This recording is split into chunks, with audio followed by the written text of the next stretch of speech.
What's going on, guys? Tim from Sports Game HD, and I'm back with another episode of the QPR series. And today we've got an awful lot to get through. We've got a game against Arsenal at the end of the episode. Well, I say the end of the episode, the bulk of the episode. But we've got to recap the transfers, fixtures, and news, general news about the save. Because I've noticed a lot of new things after looking a bit more in depth. I've noticed a few interesting things that are happening in this save. So I'll recap all of that in this episode. First of all, transfers. We have just got out of the January transfer window, and we made a bit of a splash.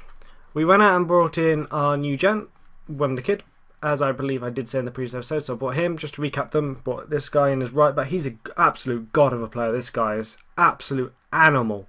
Doesn't matter if you play him at right back or centre back. This guy has got incredible ratings. I think in the league he's been playing at centre back, and in the cup he's been playing at right back. So you can see his ratings are just incredible. This guy, a monster. Then I brought in Adam Maya. Probably said that wrong, but I'll have to research how to say it properly. But he's a god of a player, absolute god. I couldn't believe how cheaply we got him. They put him on the market for, what was it, 8.9 and a bit, 9.5 million. He was transfer listed by request, and £27,500 a week. This guy's just incredible to get hold of. Then Ryan Bertrand capped off our January spending. Needed a new left back. Kieran Gibbs is just, his ratings aren't good enough. To be honest, his attributes, are just not good enough, and he's injured all the time. The guy is just a walking injury. So yeah, Bertrand's now come in. He's only played one game so far for us, because he's carrying a little bit of a niggle coming in, joined us. He was like an amber injured sort of thing, so we could complete the deal, but he had to play reserve team to get fitness up and stuff like that. Or did he play reserve team? No, I just waited for him to get fit enough to play, then he was like knackered for the next game. Anyway, next thing, Mario Balotelli has left us. He's gone to Malaga for £3 million, so we made a profit on him. Obviously bought him in for £575,000 and sold him for £3 million. Well, we owed him £3.1 million loyalty bonus, so we didn't actually make. In fact, we lost £100,000 on the deal, but we got rid of £80,000 off our wage bill. He's taking a wage cut to go there. I'm not paying anything towards him, and he was his spell with us was pretty hopeless. 4 games, 1 goal, 1 assist. As I was saying in the previous episode, I just couldn't get him in the team to play him, allow him to get any form up. I just couldn't put him in the team, justify putting him in the team ahead of Carlos Vieira, Abel Hernandez, Adam Wilson, etc. I just couldn't do it, so he had to go. And I can't play him on the wings because I've already got loads of wingers, so yeah, he had to go. With regards to fixtures, things have been a bit up and down, really. Played against Reading in the previous episode, and we won 3-0. Alex Teixeira, Morala and Nathan Redmond scoring for us. Then we played Arsenal in the first leg of the semi-final of the Capital One Cup and won 1-0 away at the Emirates. Simon Kier scoring for us. Then played Southampton in the FA Cup, thumped them 3-0. Jurozikore, Marek Hazucha, however you want to say it, that's our wonder kid. And then Junior Huller finishing off the scoring. In this game was just a complete domination of them. We had 75% possession or something ridiculous. So yeah, they were just awful. And then Fulham arrived. At Loftus Road, and Nathan Redmond scored twice. Carlos Vieira got a hat-trick and Reece Williams scored. At half-time, we were 4-0 up? Yeah, 4-0 up. Fulham turned up in their little coach. And in a derby game, they decided on the bus. They weren't going to play today. They decided when they arrived, they would pull their trousers down and then proceeded to be absolutely fucked by my QPR team. Carlos Vieira just destroyed them. They just couldn't live with him. It was incredible. 4-0 at half time, and we had like nearly 80%, 75 to 80% possession in that first half. And then we had 3 disallowed goals. It could have been 9-1. It should have been 9-1 potentially. That's how bad Fulham were. And Fulham were in 7th? Something like 7th in the table at the time. So yeah, they decided on the bus they weren't going to play to that day. Then we played against Sunderland with a slightly rotated team. AC Ahmad was in goal.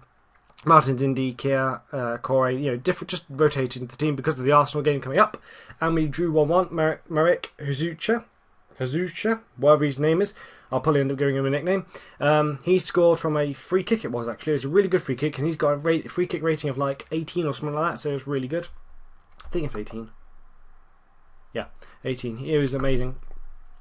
Quite far out as well. Then we played Arsenal in the Capital One Cup second leg of the thing, and it says red as in we lost. Well, we didn't. We drew, and we won the leg overall. So we didn't lose at all. So I don't know where they've got the red from, but we lost Seamus Coleman, Reece Williams to sending offs. We lost to Sarah to an injury. We finished the game with 8 men, something like that. Carlos Fierro scoring both goals. The winner came in injury time. So I really don't know where they got the red dot for defeat from, because blatantly we didn't, as we're in the final against Man City. It's in the final. We're in the final.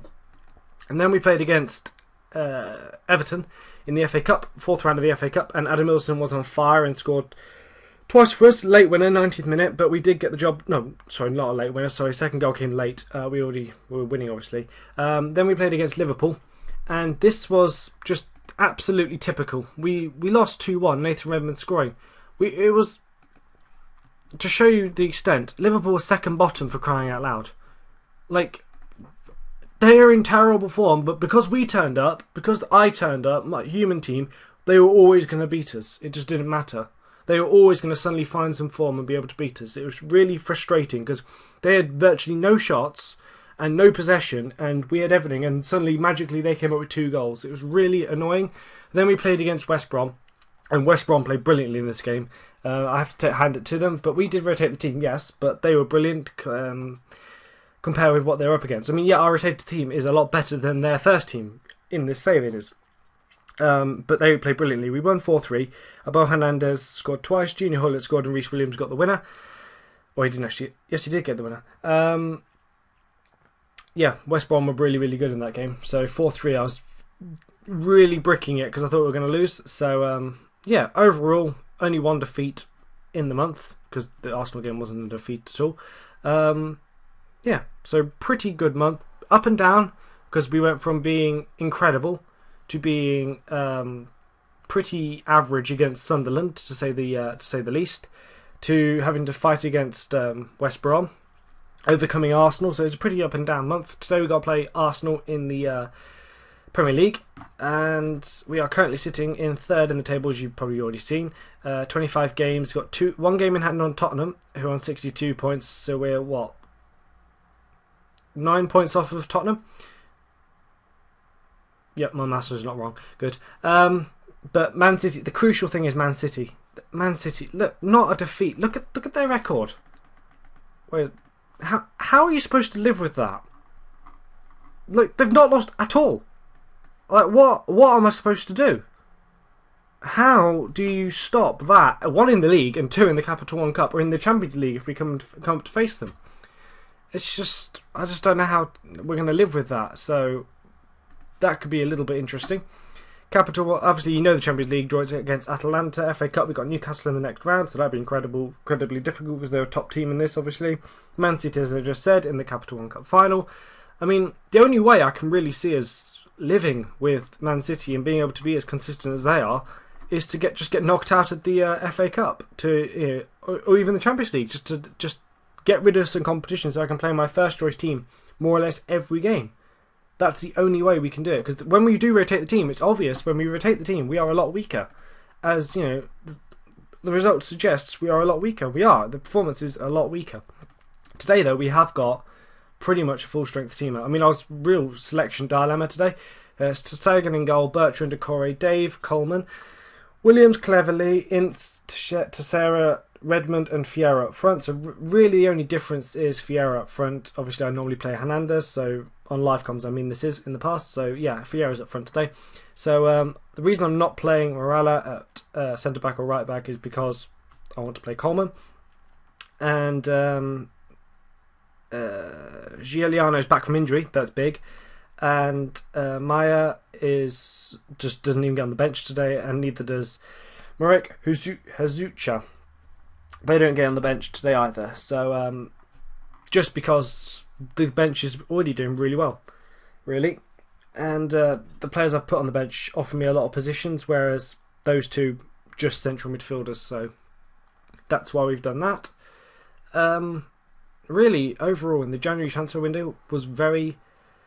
I'll show you what else. I forgot to show you what I've noticed at the save, so I'll show that at the end. some quite interesting things actually. What was I going to say?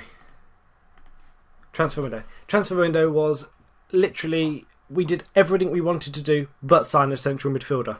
I mean, a ball-winning central midfielder this is.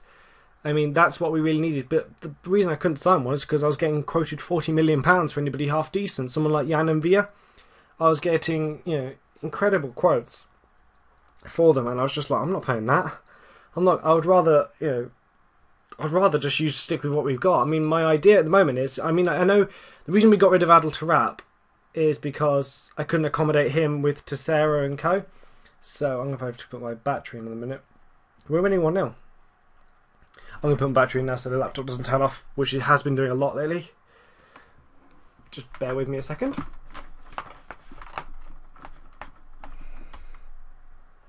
Done. So, yeah. What I'm thinking of doing is, because we couldn't accommodate... Who scored? I didn't even pay attention, I was thinking about the battery. Because I can't accommodate... I couldn't accommodate Tarap, who's out on loan at Malaga.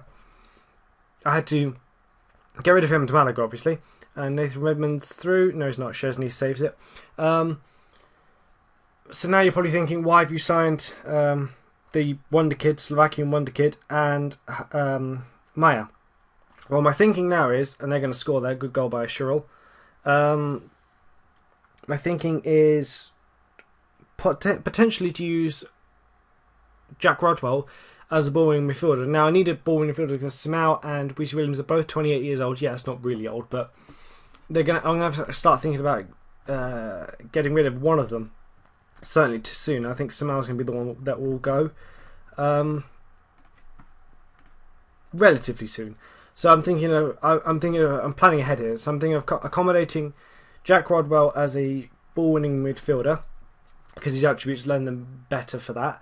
And then the Slovakian wonder kid will play central midfield, and then that will allow me to rotate my 3 attacking midfielders. But then again, all 3 of them can play in the central midfield. Giroud just missed a howler. Well, Giuliano will actually play a bit further forward, but Teixeira and Maya can certainly just play central midfield. I can just rotate them, which will work quite nicely, I think. I hope. That's the plan anyway. Plus, with all the competitions, if we are going to go deep in all the competitions, then we are going to need a big squad. Which is kind of obvious, really. And we are still drawing with them. We're still holding. Our record against Arsenal, I've shown you before, it's just appalling. So if we can... Our record has improved last month, actually. Really did improve a lot. Actually, I really... because I think I've shown the record, the amount of the head-to-head record of us and them. Our games against them, sorry. And Fierro to Sarah. Ince, pull it back. No. I hope that draw that they've put down as defeat doesn't go against us in the tally, because we didn't lose it. Who's been sent off? Don't be one of mine. Giroud's been sent off for a bad tackle. That's normally our players that get sent off. We've got some right angry bastards in our team. I arrange some sort of counselling or something for them. Maybe I can ask the board. If they won't build me a stadium, maybe we can get some counsellors for people like Okore, who always seem to be angry in the game years. Maybe I can look into that. Now, what's going on? Please do not freeze on me. Good. I keep losing my train of thought today. Adam Milson and Carlos Vieira have both been given big pay rises. I mean, obviously I've lost £80,000 or whatever Balotelli was on, so that money, okay, has gone on Bertrand's wages and Maya's wages, but those guys have been given big pay rises. I think Fierro was on like £10,000 a week, and Adam Milson was on just over 10,000 or something like that. Carlos Vieira there nips in and justifies his pay packet now by scoring what will hopefully be the winner. So they've both been given pay rises, which have pushed our total wage budget over the million mark now. It was a lot lower than that. So yeah, but all the transfers were done up front. There was no Redmond scores at a third. It won't count. We've had a lot of that. We've had a lot of goals that don't count. As I said in the Fulham game, 3 goals that didn't count. Today we had 1. We've had quite a few. But we've won the game 2-1. That's all that really matters. Good. Good. It shows we're closing the gap on between the two clubs. Okay, yeah, the league table says we're a lot better than them, but you know what I mean. They're like, we're closing the ability gap, head-to-head gap, whatever. We'll just do this quickly. Super performance. It was great. The media love Dave. They absolutely love him. So right. Man City got 2 games in hand on us. Assume they're going to win because they're incredible. They'll go what? Level with Tottenham, which puts us 6 points behind both them and Tottenham. When do we play Tottenham? Towards the back at Man City, final day of the season. Now, will that be a title decider? Now that would be cool. That would be incredible if we could play Tottenham final day of the season to win the Man City. Sorry, final day of the season to win the title. That could be incredible. Right. So next episode will be. Who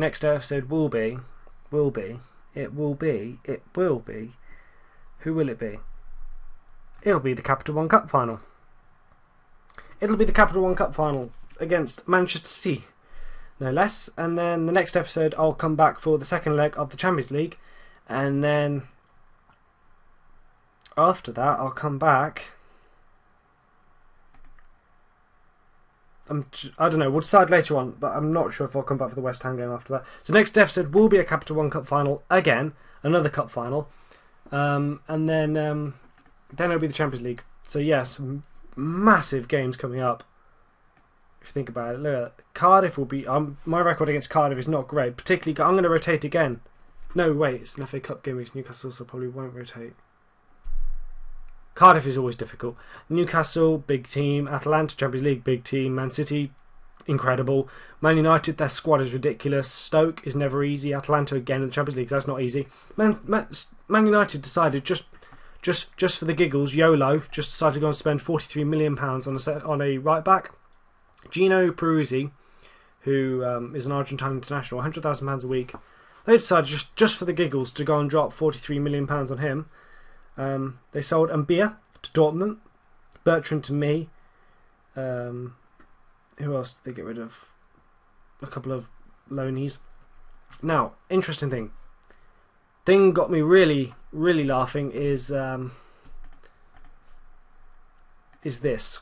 Falcao, a 30-year-old Falcao, is at Fulham on £17,000 a week. 2 games, 2 goals. Physically, is not too bad for a 30-year-old. I would expect him to be a lot worse than that, to be honest. I'd expect him to lost a lot of speed, but he hasn't. He's 11. Okay, it's not the quickest thing in the world, but Falcao is at Fulham. Falcao, the player who's going to go to Chelsea potentially in real life, or Dortmund, or Bayern, sorry, or whoever he's going to go to. Or Man City, it could be anybody. That's incredible. He's gone on a free to Fulham. I was just pissing myself laughing. He wasn't, was he? I don't think he was playing against us. So there's that. And then the next thing is Malaga have gone crazy. They've decided we don't like being not such a big team anymore, so we're going to go out and spend lots of money. So they've bought Zila in as their new goalkeeper. A good goalkeeper. Contento, whatever. He's not. They've bought him and then they've put him into their second team. God knows why. Balotelli's gone to them, obviously. He's played 4 appearances, no goals, 6.57 rating. The guy's, I don't know what's wrong with him. I really don't know what's wrong with him on this game, on this particular save. I don't know why he won't score goals. It doesn't matter what you do, he just doesn't do anything. And then they've brought this guy in as a left back. So what they did is they decided to go out and buy a left back from Bayern Munich, and then decide to go out and buy another left back for the giggles. And then their squad, what they've brought in, coming in, is this guy, who's, I can only see a few of his attributes, but they're pretty decent to me.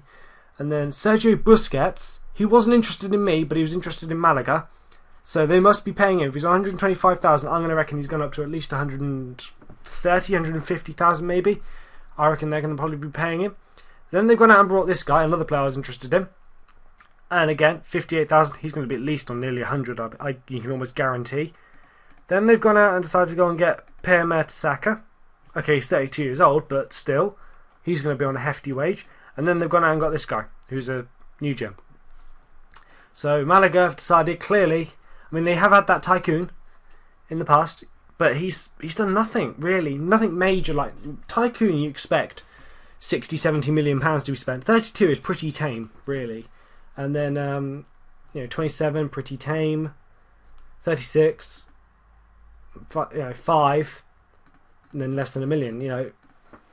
By tycoon standards, that's pretty tame. By Spanish standards, other than Bayern Munich, not Bayern Munich, sorry, Real Madrid and Barcelona, then yeah, that's really outrageous spending. But still, pretty tame by tycoon standards. Italy, just God help Milan, Inter and AC Milan. I just don't know what's going on. I think they had Villanova. They've had a takeover. Who's lumped them with £304 million of debt? I bet they're really pleased about that. When did they hire Villanova? They hired him in September, sacked him in January. Good God, they're doomed. They could be going down. They could be going down. And then Inter, God help them. They're supposed to finish second in the league. And they just sack everybody. It's... God. How? I mean, I know how. Look at the squads. The squads aren't anything amazing, really. I've gone over that before, but God. And then France is just scary. What Paris Saint-Germain do. Pretty tame this year by their standards. £100 million. What I could buy with £100 million. And then Germany, Bayern Munich are still terrible this year, which is completely not how they're doing in real life. Dortmund, pretty incredible now. Stefan Mbia, see, we sold him to Manchester United. He had one season really at Man United, played 31 games, did pretty well. Then has been shipped on for £3.3 million. Yet I sold him for £9 million. I would say that's very good business. Then you go to Chelsea, and we go to, I think he's in the reserve team, Fowlin. He went to Chelsea for £10 million, has made 7 appearances, then 8 appearances, and both done not very well in either of them. And now they're looking to sell him for £4.3 million. Again, I would say that's very good business on our part. So yeah, things are looking good for us so far. I would say at the moment, I don't think we can win the Premier League. I think Man City are just too good. I think when they get those games in hand, I don't think they'll lose them. I think Man City will win the title, and Champions League, who knows what's going to happen. But again, I think there's better teams than us, I have to say. So we'll have to see how it goes. But I'll come back for the what was it? I've forgotten. Worst memory ever. Man City Capital One Cup final. So until then, take care, and I'll see you guys next time.